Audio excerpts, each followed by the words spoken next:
Barangay Ginebra Sunny Steel mga bro, dapat magpakitang gilas agad at tune up game ay magsusuntukan na naman. So isa nga itong si Sunny Steel sa mga rookie na mapalad na nakapirma mga bro. Malaki nga ang expectation ng lahat sa kanya na mapunan niya ang iniwang butas ni Jimmy Malonzo. Nangangako naman itong si Sunny Steel na ibibigay niya lahat ang kanyang makakaya, lalo na sa depensa. Maganda naman kasi ang laro nitong si Sunny Steel mga bro. Hindi lang talaga siya masyadong nabibigyan ng playing time sa MPBL, kaya wala gaanong hype sa kanya. Ang maganda lang ay napansin ni Coach Timcon ang potensyal nito matapos itong mag-MVP sa draft combine. Makikita nga natin sa mga practice clips ng Barangay Ginebra na mas dinevelop niya pa ang kanyang shooting. Shooter kasi itong si Sunny Steel mga bro, kailangan niya lang talaga mabigyan ng magagandang play. Hindi rin to takot sumaksak sa loob gaya ng ibang player nitong Barangay Ginebra na larong mayaman. Buhis buhay talaga maglaro tong si Sunny Steel gaya ni Scottie Thompson at Jason David.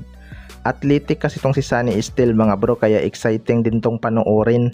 Hindi nga masyadong namimiss ng mga fans ang pagkawala ni Jimmy Malonzo. Pero syempre malalaman pa rin natin yan pag nagsimula na ang conference. Mahirap din talagang mag-expect mga bro hanggat di pa nagpapakitang gilas itong si Sunny Steel. Kaya sana magpakitang gilas ito sa Barangay Ginebra para mas ma-impress ang mga fans, lalo na si Coach Timcon. Sa kabilang banda naman mga bro, tune up game ay magsusuntukan na naman. Marami na ngang team ang nakikipag-tune up mga bro bilang paghahanda next season at syempre para masubukan ang kanilang mga rookie.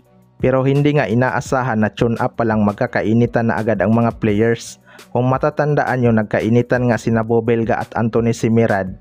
Sinunda naman ni Prince Capiral at James Lapot. Nitong huli lang mga bro, tune up game naman ng Northport Batangpier at Phoenix Fuel Master.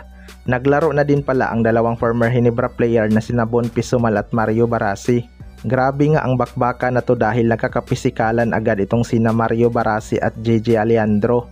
Rumisback naman si Jason Perkins at tinulak si Barasi.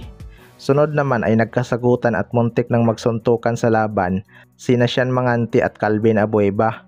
Mabuti na lang at naawat naman sila mga bro. Tabla nga ang resulta ng laban. Hinihintay naman ng mga Ginebra fans kung kailan ang kanilang magiging tune up game.